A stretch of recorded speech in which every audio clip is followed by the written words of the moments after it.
జయశంకర్ భూపాలపల్లి జిల్లా కాళేశ్వరంలో నిర్వహిస్తున్న సరస్వతి పుష్కరాలకు భక్తులు పోటెత్తుతున్నారు. పుష్కర స్నానం చేసేందుకు తెలంగాణ నుంచే కాకుండా పొరుగు రాష్ట్రాల నుంచి కూడా భక్తులు వస్తుండటంతో ఘాట్లన్నీ కిక్కిరిసిపోతున్నాయి.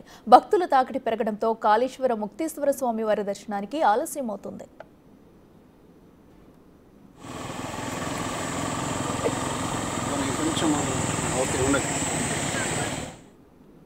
మహారాష్ట్ర, ఛత్తీస్గఢ్, ఆంధ్రప్రదేశ్ రాష్ట్రాల నుంచి ఆర్టీసీ బస్సులతో పాటు ప్రైవేట్ వెహికల్స్లో భక్తులు పుష్కర స్నానాల కోసం తరలివస్తున్నారు.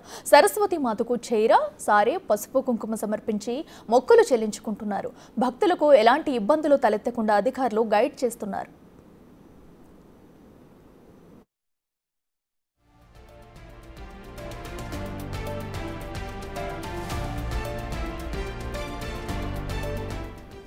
భక్తుల రాకతో కాళేశ్వరం పరిసరాలన్నీ రద్దీగా మారాయి.